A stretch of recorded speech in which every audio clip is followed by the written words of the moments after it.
Hi friends, welcome to Sai star Tamil.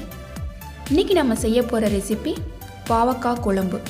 அதுக்கு 4 பாவக்காய் எடுத்து வச்சுருக்கேன், கொஞ்சம் லெமன் சைஸ் புளி எடுத்து வச்சுருக்கேன், 2 பெரிய வெங்காயம், 3 தக்காளி, ஒரு 4 பூண்டு பல் எடுத்து வச்சுருக்கேன், 2 கொத்து கறிவேப்பிலை, 1 டீஸ்பூன் ஜீரகம், கொஞ்சம் வெந்தயம், மிளகாத்தூள் 1 டேபிள் ஸ்பூன், கொத்தமல்லி தூள் 1 டேபிள் ஸ்பூன்.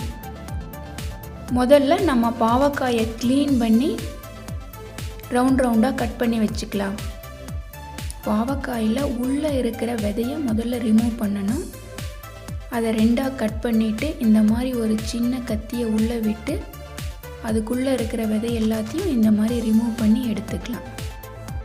பாருங்கள், இந்த மாதிரி உள்பகுதியில் இருக்கிற விதையை கூட சின்ன கத்தியை விட்டு லைட்டாக சுற்றினோம்னா எல்லா விதையும் ஈஸியாக வெளியில் எடுத்துடலாம். பாவக்காயை பிடிக்கிறப்ப டைட்டாக பிடிச்சிக்கிட்டோம்னா ஈஸியாக ரிமூவ் பண்ணிடலாம். பாருங்கள், நான் கையில் டைட்டாக பிடிச்சிட்டு கத்தியால் விடுறேன். பாவக்காய் எந்த ஒரு வெட்டும் இல்லாமல் ஈஸியாக விதையை வெளியில் எடுத்தாச்சு. இப்போ அதை ரவுண்டாக கட் பண்ணிக்கலாம்.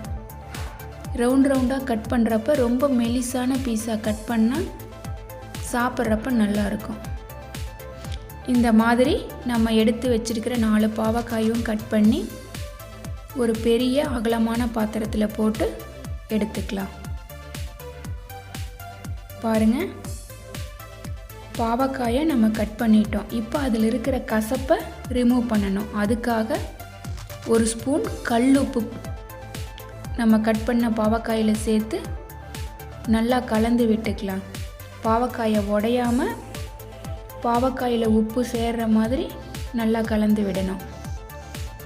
மினிமம் அரை மணி நேரத்தில் இருந்து 1 மணி நேரம் வரைக்கும் இதை அப்படியே ஊற விட்டுடலாம்.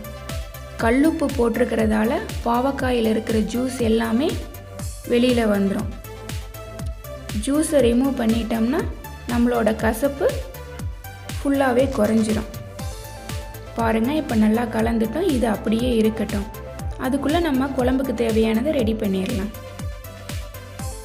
இப்போ நம்ம எடுத்து வச்சுருக்கிற வெங்காயம், தக்காளியை தனித்தனியாக பேஸ்ட்டாக அரைச்சி வச்சுக்கலாம். காரக்குழம்பு மாதிரி பாவக்காய் குழம்பு நம்ம வைக்க போகிறோம். அதனால 2 டேபிள் ஸ்பூன் நல்லெண்ணெய் எடுத்துக்கிறேன். காரக்குழம்புக்கு எப்போவுமே நல்லெண்ணெய் தான் நல்லாயிருக்கும். அதே மாதிரி பாவக்காய்க்கும் 2 டேபிள் ஸ்பூன் நல்லெண்ணெய் எடுத்து நல்லா சூடு பண்ணியிருக்கேன். எண்ணெய் சூடானதுக்கு அப்புறமா 1 டீஸ்பூன் ஜீரகத்தை போட்டு பொரிய விட்டுக்கலாம். சீரகம் பொரிஞ்சதுக்கு அப்புறமா நம்ம எடுத்து வச்சுருக்கிற கொஞ்சமாக வெந்தயத்தை போட்டுக்கலாம்.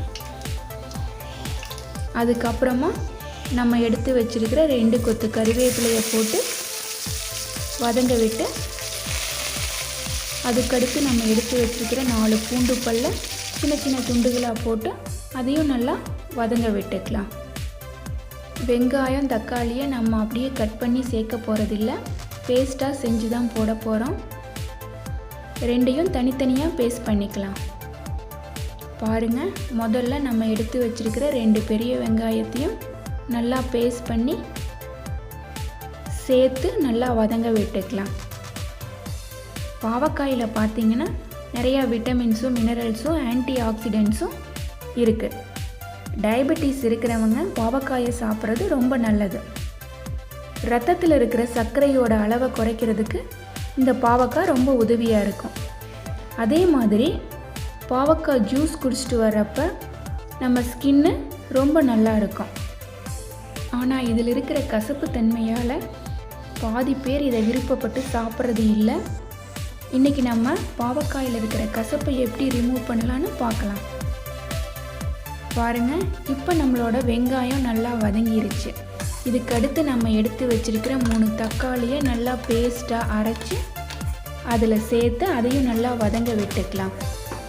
தக்காளியை அரைக்கிறதுக்கு முன்னாடி அதில் இருக்கிற விதையெல்லாம் ரிமூவ் பண்ணிவிட்டு அதுக்கப்புறமா அரைச்சிக்கலாம். தக்காளி வதங்கினதுக்கு அப்புறமா நம்ம எடுத்து வச்சுருக்கிற 1 டேபிள் ஸ்பூன் மிளகாத்தூளையும் 1 டேபிள் ஸ்பூன் தனி கொத்தமல்லி தூளையும் சேர்த்துக்கலாம். இல்லை உணவுப் பொருள் பார்த்திங்கன்னா ஒவ்வாமை பிரச்சனை இருக்கும்.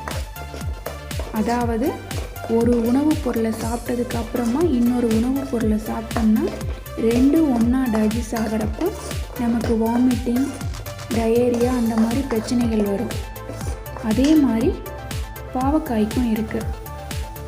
மாம்பழம் சாப்பிட்டதுக்கு அப்புறமா பாவக்காயை சாப்பிட்டாலோ இல்லை பாவக்காய் சாப்பிட்டதுக்கு அப்புறம் மாம்பழம் சாப்பிட்டாலோ நமக்கு வாந்தி, வயிற்றுப்போக்கு வர்றதுக்கான வாய்ப்பு நிறையா இருக்குது.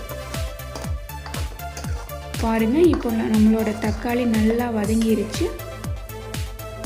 நம்ம பாவக்காயை இதில் சேர்க்கறதுக்கு முன்னாடி அதோட கசப்பை ரிமூவ் பண்ணலாம். நம்ம ஊற வச்சு 1 மணி நேரம் ஆயிடுச்சு. இப்போ அதில் இருக்கிற ஜூஸஸ் எல்லாம் வெளியில் வந்திருக்கு. இப்போ இந்த ஜூஸஸை நம்ம ரிமூவ் பண்ணணும். அதுக்காக இதில் தண்ணி சேர்த்து 2-3 தடவை நல்லா கழுவி எடுத்துக்கலாம். கழுவுறப்ப பாவக்காய் உடையாமல் மெதுவாக கழுவி எடுத்துக்கலாம். ஒரு 3 தடவை கழுவி எடுத்துக்கலாம். பாவக்காயில் இருக்கிற கசப்பு பாதி அளவு குறைஞ்சிருச்சு. மறுபடியும் இந்த பாவக்காயை குழம்புல சேர்க்கறதுக்கு முன்னாடி ஒரு கனமான இரும்பு கடாயை எடுத்து அதுலேயும் நல்லெண்ணெய் சேர்த்து சூடு பண்ணிக்கலாம்.